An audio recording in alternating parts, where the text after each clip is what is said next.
So what you see in front of you is our home screen, as everyone should be very familiar. Uh, and instead of today going through the tasks, manage, and create, we're going to go somewhere a little bit different for sourcing. We're going to go to the Analyze button. So you are probably very familiar with that from our Spend Analytics aspect, which is a great feature of CaluSource. But today we're going to explore some of the other options within the reporting feature. The first thing I want to do is I'm going to talk to you about the sourcing module. Now, I might be a little bit biased because the sourcing is near and dear to my heart, but you also have the ability to do this with contracts as well. So the first thing I'm going to do is I'm actually going to click on this sourcing dashboard, and it's going to redirect me. Now, what you're going to be seeing in front of you is actually real live data that we have going on, and we have the ability to filter it by the type of projects that we're looking for. In this case, it's RFX and auction. We can look at our time frame. So we have the latest 12 months, but we've only been live for about 10, so it's only going to be 10 months worth of data. And then we have all our filter features. Now, before I go into the filter features, I kind of want to just show you what we have in front of us. Now, I'm doing this off my a smaller computer right now, so some of you might see something a little bit different if you have a wider monitor. But the first thing we're going to have here is we can look at the sourcing events by category, and this is all UC and CSU. How are we doing across the board? And as you can see, we have quite a bit of professional services contracts, or not contracts, but sourcing events, which is very exciting. And then once we drill down from there, we can look at things by sourcing events by status. And this is really interesting for us to kind of see where is the progress really going with all those events that we just saw above. Now, the first is going to be, as you can see, drafts. We're still in the development phase. And if you were to click on drafts, it would give us everything that's in draft phase.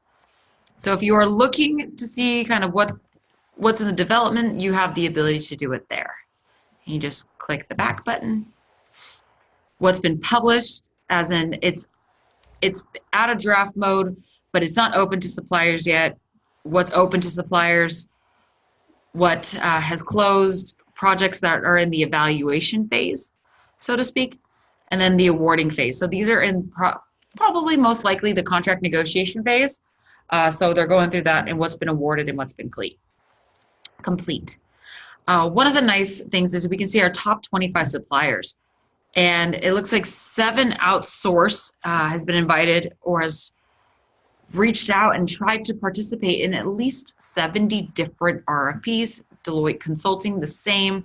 We have 1 test supplier in here, but you can kind of get an idea of who is our most active suppliers that we're working with across the various organizations. And then as we continue to scroll down, we can see our top 25 events. And it's based on the number of people invited. So like Excel, if you were to move, you can kind of drag and drop this over to get the full name. I can look at this and I can go, UC Davis has a strategic communication services project going out right now, and 95 suppliers were either invited or found this project through the public bid site, and 60 have participated. And again, we can always filter that by who's a participant, how many were awarded to, change that.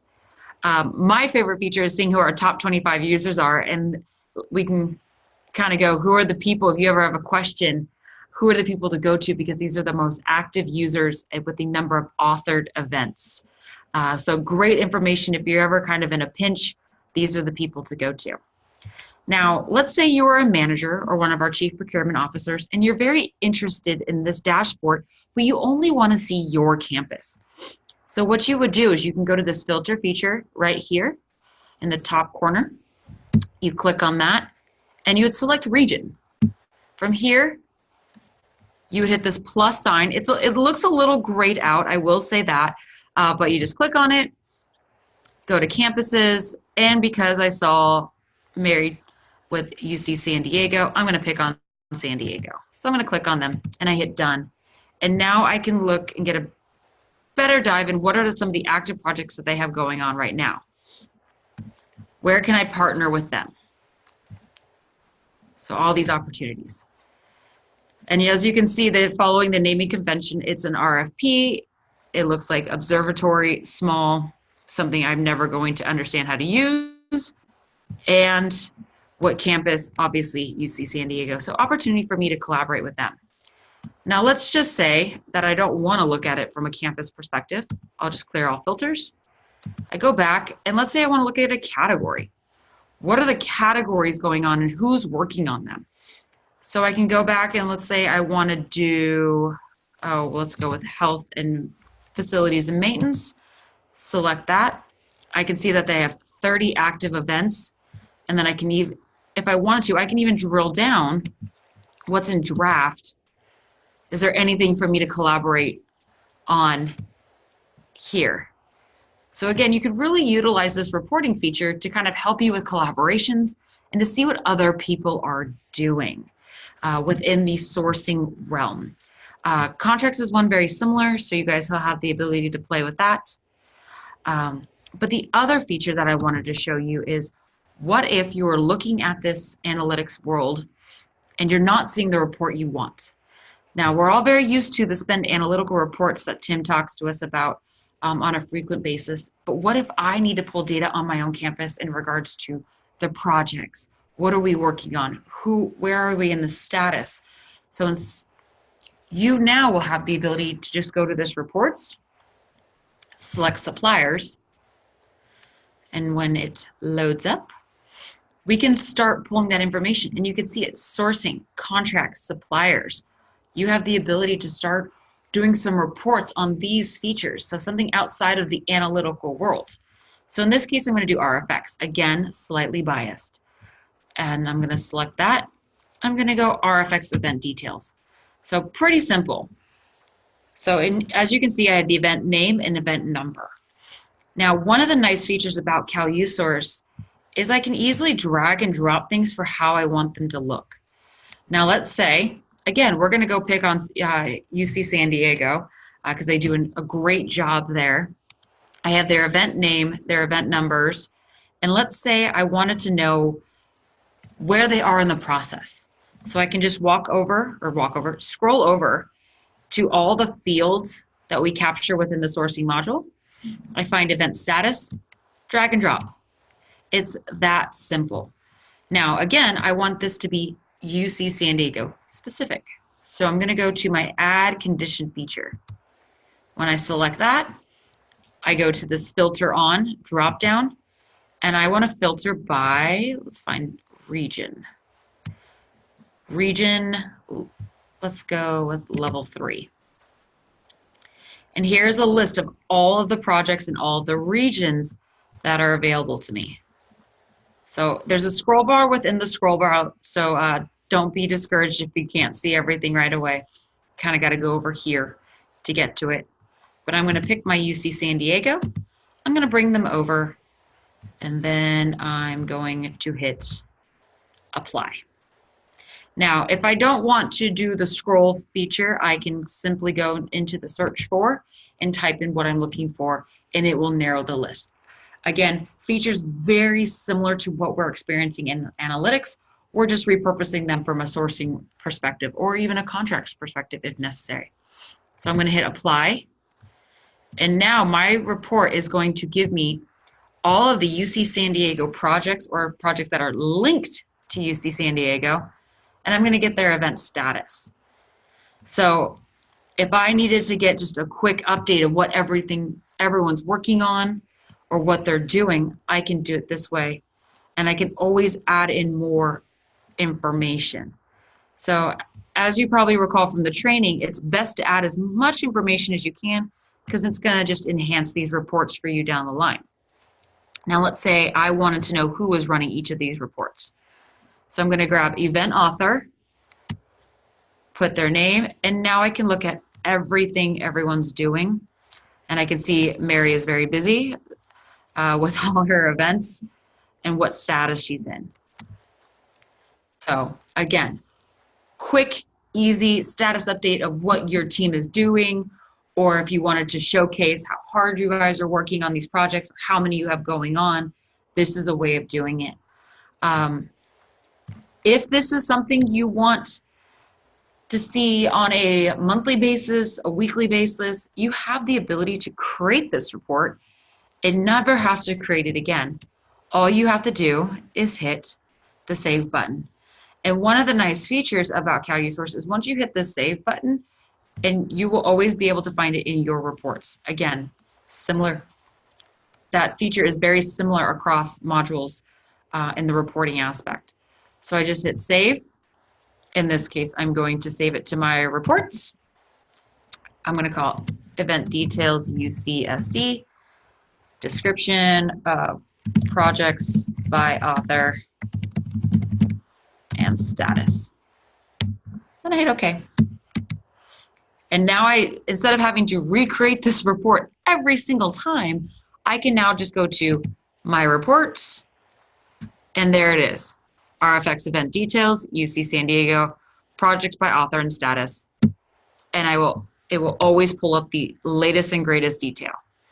Now, if I ever see this report and I'm like, oh, I want to add more information over to it, I can do that. So now I can add category level 2. If I wanted to do this, just throw that in there. I could hit save again, and it will update this report. So I don't have to have multiple versions of it saved into my database. Get rid of that. Now, let's say I'm the analyst on the team. My manager asked me for this report. How do I go about making sure they get this without having to export, email, format, all that fun stuff? One of the great things about this tool is it allows us to work a lot smarter. And so I can go to the Send Now feature. And if I scroll down, I now have the ability to say who it can go to. So in this case, I have it in the 2. I don't want this to go to me. I'm going to make this go to Kevin Pham. Kevin needs this report more than I do. So I'm going to hit Kevin Pham, and then I'm going to move my Zoom bar.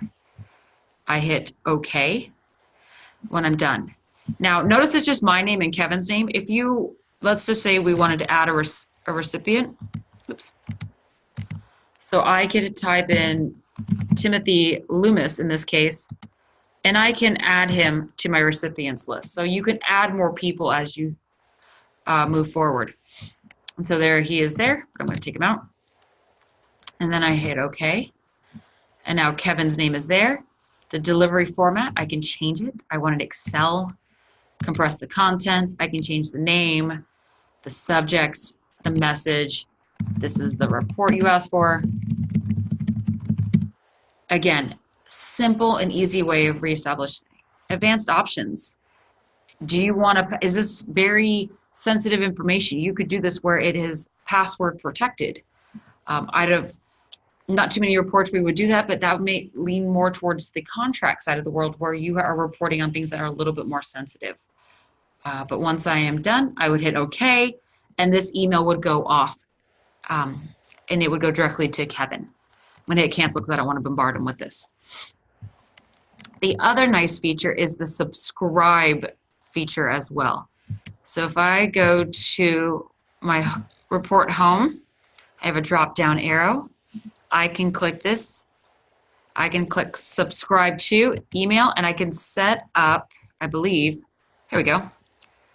There's a way of setting up a cadence with how often this report will come out.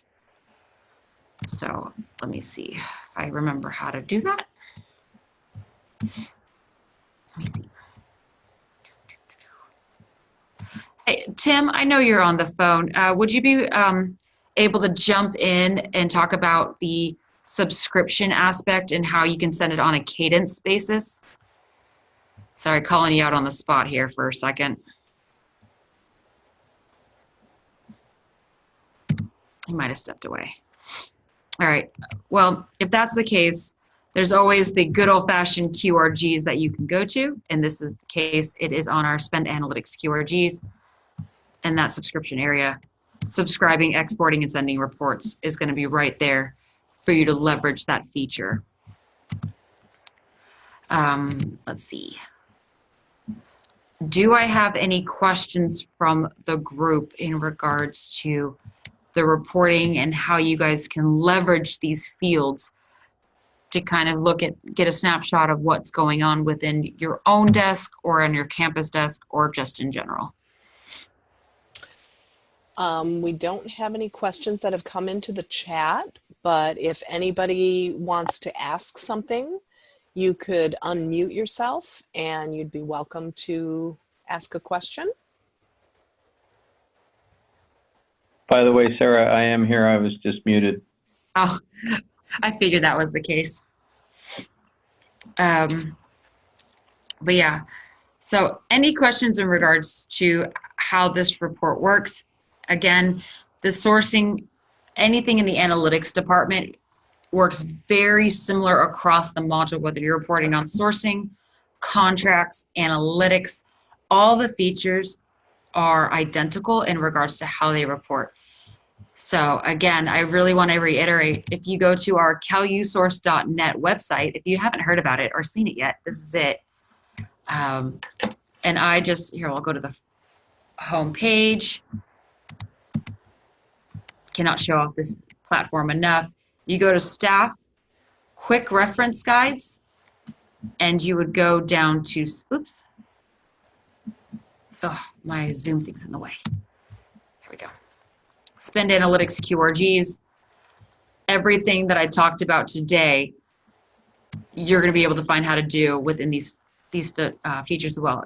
Again, reporting filters, subscribing, exporting, and sending reports, and again, leaving category and supplier feedback. A lot of this information is going to be very useful, especially as we continue to enhance this tool and continue to put projects in here.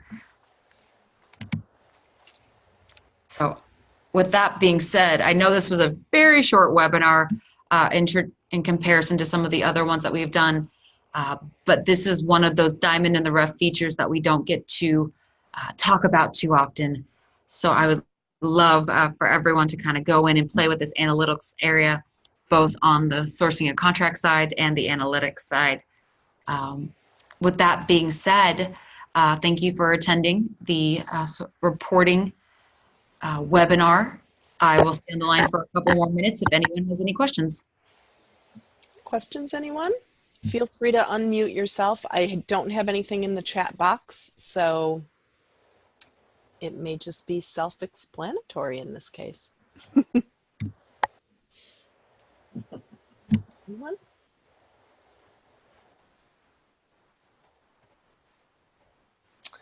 All right, I don't see anything coming in, and I don't see anybody unmuting themselves, so I think we can wrap it up.